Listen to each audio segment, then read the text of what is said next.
அனைவருக்கும் வணக்கம். தமிழ்நாட்டில் தாவேக்கா ஆட்சி அமைச்சு கிட்டத்தட்ட 50 நாட்கள் ஆச்சு. இந்த 50 நாட்களில் தமிழ்நாட்டுக்கு தாவேக்கா என்ன செஞ்சது? ஒன்றுமே இல்லை. கிட்டத்தட்ட மக்கள்லாம் பார்த்தீங்கன்னா 50 நாளே போதுண்டா சாமி அப்படிங்கிற நிலைமைக்கு ஆயிட்டாங்க. அந்த லெவலுக்கு கொண்டு வந்து இந்த தாவேக்கா ஆட்சி தமிழ்நாட்டு மக்களை கொண்டு வந்து விட்டுருக்கு. ஏன்னா தேர்தலுக்கு முன்னாடி விஜய் பேசின பேச்சே வேற, தேர்தலுக்கு அப்புறம் பேசுற பேச்சு வேற. தேர்தலுக்கு அப்புறம் அவர் பேசுறதே இல்லை, அது வேற விஷயம் வைங்க. பட் இருந்தாலும் தேர்தலுக்கு முன்னாடி பாத்தீங்கன்னா ரைட் சைட்ல ஒரு தீய சக்தி, லெப்ட் சைட்ல ஒரு ஊழல் சக்தி, நடுவுல பூந்து வரேன் நான் தான் தூய சக்தின்னாரு. தேர்தலுக்கு அப்புறம் பாத்தீங்கன்னா ஒரு 107 108 சீட்டு ஜெயிச்சதுக்கு அப்புறம் அப்படியே சைட்ல இந்த தீய சக்தி பக்கம் போனார், அந்த தீய சக்தி கூட்டணி பக்கம் போனார். போறதுக்கு முன்னாடியே பனையூர் கதவை ஏறி மதிலேறி கூச்சு உள்ள வந்துட்டாங்க காங்கிரஸ்காரன். ஐயா நான் உங்களுக்கு ஆதரவு தரேன்னு சொல்லிட்டு அதுக்கப்புறம் கம்யூனிஸ்ட் 4 சீட்டு, விசிகே 2 சீட்டு அப்படின்னு சொல்லிட்டு உள்ள வந்தாங்க எல்லாரும். நான் என்ன கேட்கறேன்னா விஜய, இப்போ கம்யூனிஸ்ட் அந்த 4 சீட்டு ஜெயிச்சது அப்படின்னா அந்த ஃபுல்லா கம்யூனிஸ்ட் ஓட்டாது கிடையாது, அதுல திமுக ஓட்டு இருக்கு. அதே மாதிரி விசிகே 2 சீட் ஜெயிச்சுன்னா ஃபுல்லா அது விடுதலை சிறுத்தைகள் ஓட்டா கிடையாது, அதுலயும் திமுக ஓட்டு இருக்கு. 5 சீட் காங்கிரஸ் ஜெயிச்சிருக்கு. 5 சீட்டு ஓட்டு இருக்கா காங்கிரஸ்க்கு தமிழ்நாட்டுல? தொகுதிக்கு ஒரு 5000 பேர் திரட்டுங்க, கிடையவே கிடையாது. பூத் ஏஜென்டே கிடையாது காங்கிரஸுக்கு. அது ஃபுல்லா திமுகவோட ஓட்டு, கூட்டணி கட்சிகளோட ஓட்டு. இப்போ தீய சக்தின்னு சொல்லிட்டு அந்த தீய சக்தி இல்ல கூட்டணியில் இருக்க திமுக கூட கூட்டணியில் இருக்க எல்லா கட்சிகளையும் குதிரை பேரம் பேசி உள்ள இழுத்தாச்சு. அதுதான் சோஃபா போகுது. பின்னாடியே நீங்க கூட்டணி பேச்சுவார்த்தை நடத்த போறீங்க. இது இந்த பக்கம் தீய சக்தினா அதுக்கு மேல இந்த பக்கம் ஊழல் சக்தி. ஊழல் சக்தின்னு சொல்லிட்டு ஊழல் சக்தி அதிமுக காரர் அட்டலையில் நின்று ஜெயிச்ச அதிமுக காரனையே ராஜினாமா பண்ணிட்டு அவனை உங்க கட்சியில் சேர்த்திட்டீங்க. அது பண்ணிட்டு அதுவும் குதிரை பேரம் எல்லாம் சேர்த்தி ஒரு 118 சீட்டு வந்தோடனே நான் ஆட்சி அமைக்கிறேன், இது மக்களாட்சி அப்படிங்கிறீங்க. இது என்ன நீங்க புதுசா தூய சக்தி கொடுத்துட போறீங்க? இன்னொன்னு என்னன்னா, எலெக்ஷனுக்கு முன்னாடி அறிவாலயத்தை பக்கம் யாரு போனாலும் ஸ்டாலின் உள்ள எடுத்து போட்டு கூட்டணி சேர்த்திக்கிறாரு அப்படின்னு சொன்ன நீங்க இப்போ இந்த வடிவேல் சொல்லுவார் பாத்தீங்களா, இந்த சேராட்டோம்னா என்னன்னு கேட்டதுக்கு 9 பேர் தேத்திட்டு கடைசியா 10ஆவதா ஏற்றா உனக்கு பங்கு கொடுப்பாங்க. அது போவான் ஒருத்தர் ரோட்ல, எங்கேயா போற, நான் ஊருக்கு போறேன், ஊருக்கு போய் என்ன கிளிக்கு போறோம் ஏறு அப்படின்னு சொல்லிட்டு ஏற்றுவாங்க. அந்த மாதிரி பனையூர் ரோட்ல போனாவே எங்கேயா போறேன், ஆபீஸ் போறியா, ஆனா ஆபீஸ் போய் என்ன பண்ண போற உள்ளவா அப்படின்னு சொல்லிட்டு துண்டை போட்டு ரீல்ஸ் போடுற நிலைமை தான் தமிழ்நாட்டில் இன்னைக்கு நடந்துகிட்டு இருக்கு. அதே மாதிரி இந்த 50 நாள்ல தமிழ்நாட்டு மக்களுக்கும் தமிழ்நாட்டுக்கு தாவேக்கா என்ன செஞ்சது சொல்லுங்க. இப்போ 2011 புரட்சி தலைவி அம்மா வந்தாங்க, 2021 ஸ்டாலின் வந்தாரு. இப்போ 2011 பாத்தீங்கன்னா இப்போ வந்த உடனே ஒரு முக்கியமான கோப்புகள் எல்லாம் கையெழுத்து போடுவாங்க. கொடுத்த வாக்குறுதிகள் ஏதோ 2 3 அந்த மாதிரி முக்கியமான கோப்புகளை கையெழுத்து போடுவாங்க. இப்போ 2011 பாத்தீங்கன்னா அம்மா வந்த உடனே பாத்தீங்கன்னா தாலிக்கு தங்கம் கொடுத்தாங்க. இப்போ 500 ரூபா ஓஏபியில் இருந்து 1000 ரூபா அந்த மாதிரிலாம் கொடுத்தாங்க. அந்த மாதிரிலாம் கையெழுத்து போட்டு கொடுத்தாங்க. இப்போ 2016 அம்மாவே தொடர்ந்தாங்க. 2021 ஸ்டாலின் வந்தாரு. ஸ்டாலின் வந்ததுக்கு அப்புறம் அது அவரு ஒரு முக்கியமான அந்த பெண்களுக்கு இலவச பஸ் அந்த மாதிரி எல்லாம் கையெழுத்து போட்டாரு. 2026 டிவிக்கு தமிழக வெற்றி கழகம் ஆட்சி அமைச்சதுக்கு அப்புறம் என்ன கோப்புகள்ல கையெழுத்து போட்டீங்க? ஒண்ணுமே கிடையாது. அந்த 200 யூனிட் மின்சாரம் ஃப்ரீ, அதுலயும் 500 யூனிட் உள்ள இருந்தாதான் ஃப்ரீன்னு சொல்லிட்டு அதுலயும் கொடுத்துட்டீங்க. வேற என்ன போட்டீங்க? ஆகும்னா இந்த திமுக சொன்னாங்கல்ல, நாங்களாம் 1000 ரூபா தரோம்ல, அந்த மாதிரி நீங்களும் சிங்கப்பெண் அதிவிரைவுப்படை. ஏன் சிங்கப்பெண் அதிவிரைவுப்படை இப்ப வந்ததுக்கு அப்புறம் பாலியல் குற்றங்களே நடக்கலையா?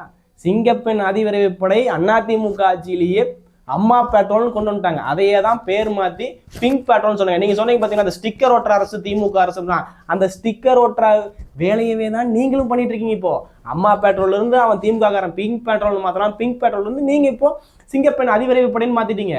இப்ப எந்த மாற்றமும் கிடையாது. நான் கேட்கிறேன், சிங்கப்பெண் அதிவிரைவு படை வந்ததுக்கு அப்புறம் தமிழ்நாட்டுல பாலியல் குற்றங்களே நடக்கிறது இல்லையா? நடந்துட்டு தான் இருக்கு. அதுக்கு என்ன? நான் என்ன கேட்கிறேன்னா, ஒவ்வொரு கவர்மெண்ட் இப்ப பாத்தீங்கன்னா அதிமுக திமுக மாறி ஆட்சி அமைக்கும் போது அதிமுக ஆட்சி அமைச்சாலும் திமுக ஆட்சி அமைச்சாலும் ஒரு முக்கியமான கோப்புகள்ல ஆட்சிக்கு வந்ததுக்கு அப்புறம் முதலமைச்சராக உட்கார்ந்தவங்க முக்கியமான கோப்புகள்ல கையெழுத்து போடுவாங்க. இப்ப அதிமுக 2011 அம்மா ஆட்சிக்கு வந்ததுக்கு அப்புறம் பாத்தீங்கன்னா 20 கிலோ அரிசி ஃப்ரீ அப்படின்னு கையெழுத்து போட்டாங்க. அதே மாதிரி பாத்தீங்கன்னா தாலிக்கு தங்கம் கையெழுத்து போட்டாங்க. 2016 அம்மாவே திறந்தாங்க. 2021 ஸ்டாலின் வந்ததுக்கு அப்புறம் பாத்தீங்கன்னா 4000 ரூபாய் நாங்க கோவிட் கொரோனா நிவாரண நிதியா கொடுப்போம்னு சொல்லியிருந்தாங்க. அது ஒரு 2000 ரூபாய் கொடுத்தாங்க. அது 2000 ரூபாய் பெண்டிங் வச்சாங்க. பாலுக்கு 3 ரூபாய் குறைப்பேன்னு சொல்லிட்டு அது கையெழுத்து போட்டாரு. இந்த மாதிரிலாம் பண்ணாங்க. 2021 எல்லாம் அம்மாவும் சரி ஏடிஎம் சரி. நீங்க என்ன பண்ணீங்க? 2026 மே 10 ஆட்சி அமைத்த விஜய் முதல் கோப்புகள் கையெழுத்து போட்ட கோப்புகள் எந்த கோப்பு? 200 யூனிட் மின்சாரம் ஃப்ரீன்னு சொல்லி கையெழுத்து போட்டீங்க. அதுலயும் ஒரு இது வச்சீங்க, கிரிட்டேரியா வச்சீங்க. 500 யூனிட்டுக்கு உள்ள யூஸ் பண்ணியிருந்தா தான் 200 யூனிட் ஃப்ரீன்னு போட்டீங்க. அதில் என்ன போயுது? அதுக்கப்புறம் பார்த்தீங்கன்னா ஆன்டி ட்ரக் டாஸ்க் ஃபோர்ஸ்னு ஒன்று ஆரம்பிச்சிங்க. அதாவது பார்த்தீங்கன்னா நாங்கள் வந்து போதைப் பொருளுக்கு எதிராக ஒரு டாஸ்க்கை கிரியேட் பண்ணுறோன்னு. ஏன் நீங்கள் ஆரம்பித்ததுக்கப்புறம் போதைப் பொருளே வரலையே தமிழ்நாட்டில்? இப்போ ரீசெண்டாக உங்கள் அமைச்சரவையில் இருக்கிற மனிதவள மேம்பாட்டுத்துறை அமைச்சராக இருக்கக்கூடிய திரு கில்லி சரத் என்கின்ற சரத்குமார், அவரு 2 வருஷத்துக்கு முன்னாடி ஏதோ ஸ்டேடியத்தில் போய், அது போதைப் பொருளா என்னன்னு தெரியல, எல்லாரும் சொல்றாங்க போதைப் பொருள்னு, ஆனால் அவரு அதுக்கு ஒரு வினோதமான விளக்கம் கொடுத்துருக்காரு. என் குழந்தை வந்து மாத்திரை சாப்பிட முடியாமல் இருந்துச்சு, அதனால வந்து அதை அரைச்சு மாத்திரை தண்ணியில் கொடுத்தேன், அதை தண்ணியில் போட்டு கொடுத்தேன், அது குழந்தை குடிச்சிருச்சு அப்படின்னு சொல்லிட்டு ஒரு வினோதமான விளக்கத்தை கொடுத்துருந்தாரு. அந்த ஸ்டேடியத்தில் அந்த வீடியோ 2-3 வீடியோ வந்துருந்துச்சு, 2-3 ஆங்கிளில் வந்துருந்துச்சு. அதில் எந்த குழந்தையும் காணோம். அது வேற விஷயம். அது நீங்களாச்சு, உங்கள் அமைச்சரவையில் இருக்கிற அமைச்சர் கில்லி சரத்தாச்சு. அதுக்கும் நம்மளுக்கும் இது கிடையாது. இப்படி பாலியல் வன்கொடுமையே நடக்கிறது இல்லையா அவங்க ஆட்சியில்? இந்த சிங்கப்பெண் அதிவிரைவுப்படை வந்ததுக்கப்புறம் நடக்குது. நீங்கள் தமிழ்நாட்டுக்கு ஸ்பெஷலாக என்ன பண்ணீங்க? தமிழ்நாட்டு மக்களுக்கு 50 நாட்களில் விஜய் செய்தது 0. எதுவுமே பண்ணலை.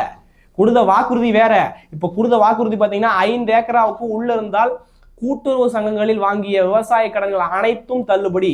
50, அதாவது 5 ஏக்கராவுக்கு மேலே இருந்துச்சுன்னா பாதி தள்ளுபடி, 50% தள்ளுபடின்னு சொல்லிட்டு வாக்குறுதி கொடுத்துருந்தீங்க.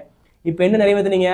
ஃபர்ஸ்ட் ஒரு ஜிஓ போட்டு 50,000 ரூபாய்க்கு உள்ள வாங்கியிருந்தா ஃபுல்லாக ஃப்ரீ, அதுக்கு மேலேன்னா ஒவ்வொரு கிரிட்டரியை கொடுத்து 1 லட்சத்துக்கு மேலே வாங்கினா 5,000 ரூபா ஃப்ரீ, 5,000 ரூபா தள்ளுபடி அப்படின்னு சொல்லி கொடுத்தீங்க. அதற்கு நிறைய எதிர்ப்பு, விவசாய சங்கங்களும் சரி எதிர்கட்சி எல்லாம் எதிர்ப்பு பண்ணும்போது, மக்களே பெரிய எதிர்ப்பு பண்ணும்போது, அதுக்கப்புறம் ரீசெண்டாக போன வாரத்தில் ஒன்று கூட்டிருந்தீங்க. அதாவது பார்த்தீங்கன்னா 75,000 ரூபாய்க்கு உள்ள வாங்கினா எல்லாமே ஃப்ரீ, அதுக்கு மேலேனா 35,000 ரூபா ஃப்ரீ, அதாவது தள்ளுபடி அப்படிங்கிற மாதிரி விட்டுருந்தீங்க. இது என்ன? கொடுத்த வாக்குறுதி என்ன? கொடுத்த வாக்குறுதி, விவசாயிகளுக்கு கொடுத்த வாக்குறுதியை நீங்கள் நிறைவேற்றிருக்கீங்களா?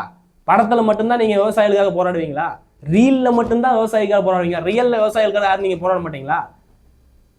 இப்படிப்பட்ட தாவேகா ஆட்சி தமிழ்நாட்டிற்கு ஏதாவது நல்லது செய்வாரா? செய்யுங்க விஜய் சார், ஏதாவது தமிழ்நாட்டு மக்களுக்கு நல்லது செய்யுங்க விஜய் சார்.